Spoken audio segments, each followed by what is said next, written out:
ക്യാമറയായിട്ട് ബന്ധപ്പെട്ട് ഇപ്പൊ 11 കോടി കൊടുക്കാനുണ്ട് 3 മാസമായിട്ട് പണം കൊടുത്തിട്ടില്ല കെൽട്രോണിന്. അവര് 44 താൽക്കാലിക ജീവനക്കാരെ പിൻവലിച്ചു. ഇപ്പൊ ഈ പരാതി കൊടുക്കുന്നത് കുറഞ്ഞു. അതെങ്ങനെയാണ് ഈ പരിഗണിക്കുന്നത്? അത് നമ്മളെ ധനകാര്യ വകുപ്പിൽ നിന്ന് പണം നമുക്ക് വരുന്നുണ്ടല്ലോ, അത് റിലീസ് ചെയ്യാൻ ധനകാര്യ വകുപ്പിന് ഒരുപാട് നമുക്ക് മനസ്സിലാക്കണം, ഒരുപാട് ആവശ്യങ്ങൾ ധനകാര്യ വകുപ്പിൽ വരികയാണ്. വരുമ്പോൾ ഈ പൈസ ഇങ്ങനെ റോൾ ചെയ്താണ് പോകുന്നത്.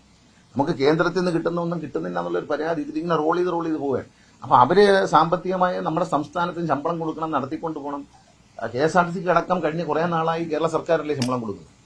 അപ്പൊ അവരത് മറിച്ചുകൊണ്ട് പോകുമ്പോൾ അവരുടെ പരിമിതിയുണ്ട്. പക്ഷെ അത് ഞങ്ങൾ മിനിസ്റ്ററുമായിട്ടും പിന്നെ ഫൈനാൻസ് സെക്രട്ടറിയായിട്ടൊക്കെ സംസാരിച്ച് ഏതാനും ദിവസങ്ങൾക്കുള്ളിൽ അതിന് പരിഹാരം.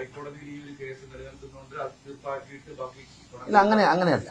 പണം വരുന്നുണ്ട്, പണം കെൽട്രോണിന് കൈമാറുന്നില്ല എന്നുള്ളതാണ് അവരുടെ ഒരു പരാതി. അതെന്താണെന്നുള്ള കാര്യം ഞങ്ങൾ ഫൈനാൻസ് സെക്രട്ടറിയുമായിട്ടും ഫൈനാൻസ് മിനിസ്റ്ററുമായിട്ടും സംസാരിച്ചതിന് ശേഷം അത് ഞങ്ങൾ ക്ലിയർ ചെയ്ത് കൊടുക്കും. കാരണം കെൽട്രോണിന് കൊടുക്കേണ്ടതാണ് പൈസ. നമ്മൾ ഫൈൻ അടിച്ചു, നമ്മുടെ ഖജനാവിൽ വന്നു.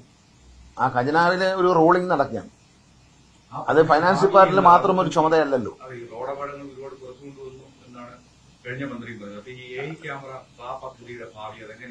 അല്ല, അതൊന്നും നശിച്ചു പോയൊന്നുമില്ല. പൊതുമുതൽ ചെലവഴിച്ച് ഒരു സ്ഥാപനം ഉണ്ടാക്കുക, അത് ദിവസങ്ങൾക്ക് ശേഷം നശിപ്പിച്ച് കളയുക, അതിന് ഒരു കാരണവശാലും അനുവാദം കൊടുക്കില്ല.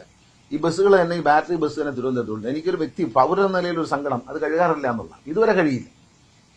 സത്യമല്ലേ ഞാൻ പറഞ്ഞു? ഞാനിപ്പോ ഇങ്ങോട്ട് വരുമ്പോഴും കണ്ടു, ആ വണ്ടി ഇറക്കിയിട്ട് 1 മാസം 1.5 മാസമായിരുന്നു, അത് ഇന്നും കഴിയിട്ടില്ല.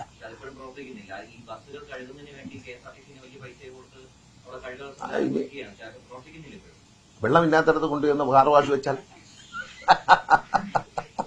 കണ്ട് വെള്ളമുള്ള സ്ഥലത്ത് വയ്ക്കണം.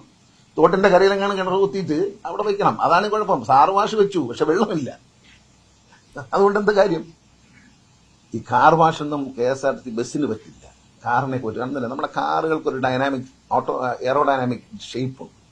അതിലൂടെ കാർ കടന്നു പോകുമ്പോഴേ ഇതിനകത്തൊക്കെ വെച്ച് കഴിഞ്ഞാൽ ഇതിന്റെ സൈഡിലത്തെ കണ്ണാടിയിലും പിന്നെ ഇവർ ഈ സൈഡിൽ തകിട് വെച്ചടിച്ചളയും. നല്ല സ്വിഫ്റ്റ് വണ്ടിയുടെ സൈഡിലൊക്കെ പച്ച കളറിൽ റിവറ്റ് വെച്ചടിച്ചളയും.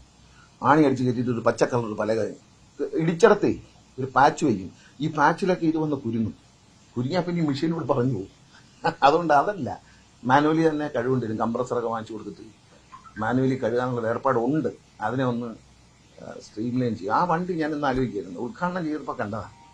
പിന്നെ ഇപ്പം ഇന്ന് രാവിലെ കണ്ടപ്പോൾ കഴുകിയിട്ടില്ല. ഞാൻ വെറുതെ പറഞ്ഞല്ല, ആണോ? സത്യമാണോ?